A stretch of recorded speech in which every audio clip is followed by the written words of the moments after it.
They whisper poison in shadows while wearing masks of friendship in the light that touches their false smiles.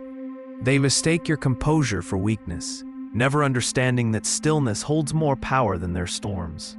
When stones are hurled at the unmovable mountain, they do not shatter stone. They reveal its eternal permanence. Welcome to Wisdom of Stoicism, where true strength is found not in the fist, but in the mastery of self. Today, you will learn 4 ways to transcend those who wish you harm through the quiet triumph of becoming untouchable. No drama, no vengeance, no descent into their chaos. Only the serene victory of one who needs not fight. The greatest triumph is showing them you have already won before the battle even began in their minds. They hunger for your pain, for proof that they still possess the power to move your unmovable soul. But each moment you remain still as stone, you starve them of the oxygen they desperately need to survive. They suffocate in the empty space where your reaction should be, gasping for the chaos you refuse to give. As Epictetus taught us, it is not the one who strikes you that insults you, but your belief that insult exists. You do not stay silent from weakness. You stay silent from the mastery that comes through years of inner work.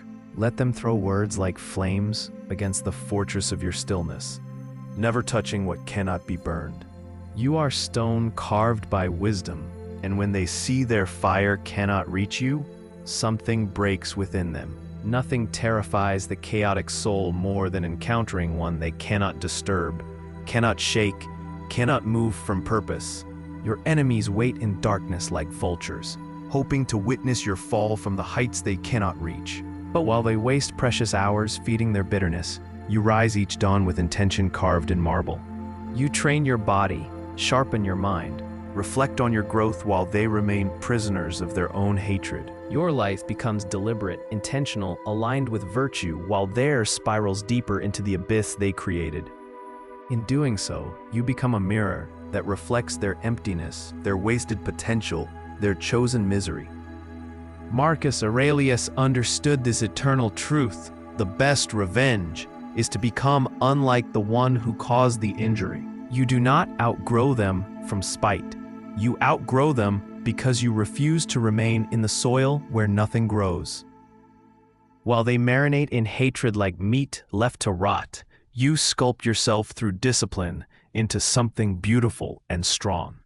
Your quiet evolution shatters them more than any insult could, because you have risen beyond their ability to see you. The person they tried to destroy has climbed too high to even notice their futile attempts at harm. Hatred burns bright and fast, consuming its host like wildfire devours everything in its path until nothing remains. But discipline, true discipline, endures like ancient stone through every storm that time and fate can send.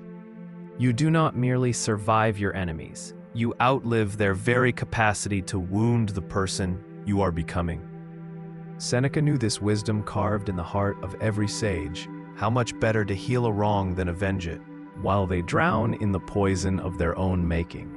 You build steadily, calmly, with unwavering sacred purpose. Every breath becomes intentional, every step aligns with your highest self, every moment serves your growth toward wisdom. One day they will look around and realize you exist in an entirely different reality, far above their reach.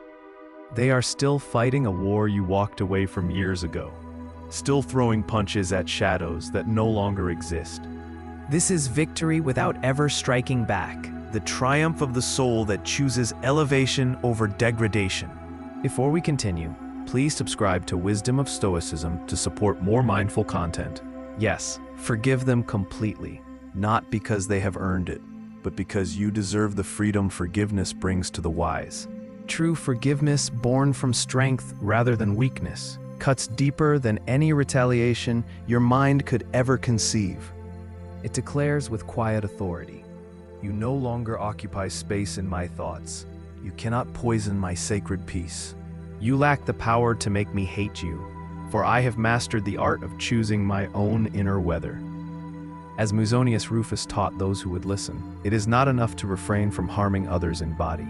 We must also not wish them harm in our hearts, for hatred poisons the one who carries it more than its target. When you forgive publicly and sincerely, you transform their venom into vapor that dissipates in the morning light.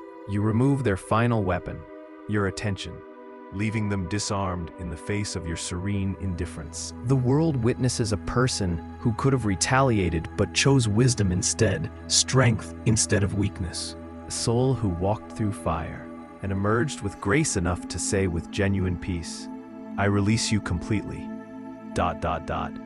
You have buried their damage within the unshakable person you have become through years of patient inner work. You want to defeat your enemies? Then do not fight them. Fighting keeps you in their reality, their rules, their game.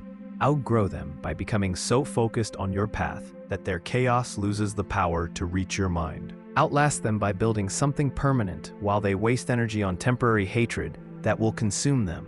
Ignore them not from weakness, but from the strength that comes when you know your worth comes from within. Forgive them, not for their sake, but to free yourself from the chains of resentment they want you to wear.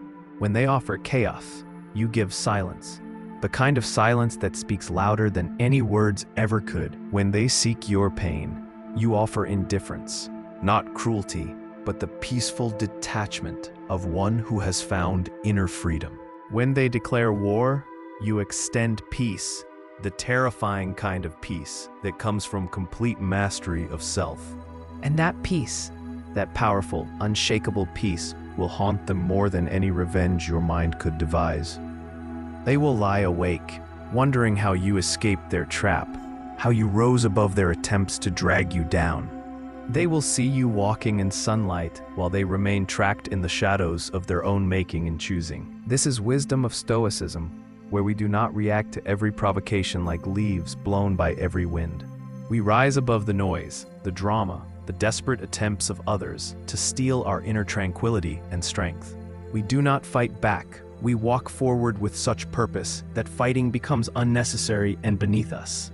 We walk until we stand so far beyond the noise that it sounds like nothing at all, like waves on distant shores. A sage knows that true victory is not defeating others, but mastering the only battlefield that truly matters. The battlefield of your own mind, your own reactions, your own choice to remain peaceful in the face of storms. When you have mastered this inner citadel, no external enemy can touch what matters most, your essential self. They may rage and scheme and plot, but you remain untouchable, unmovable, unshakable in your core being. This is the way of the Stoic, not passive, but actively choosing wisdom over foolishness in every moment. Not weak, but so strong that strength no longer needs to prove itself through violence or retaliation. The mountain does not argue with the wind, yet it remains standing when the storm has passed into memory. Be the mountain in your own life, rooted in wisdom, reaching toward virtue, untouched by the weather of others' moods. Let your life be the answer to their hatred, not a response they expect, but a transcendence they cannot understand. Thank you for watching. Like and subscribe to Wisdom of Stoicism. Walk your path with clarity and strength.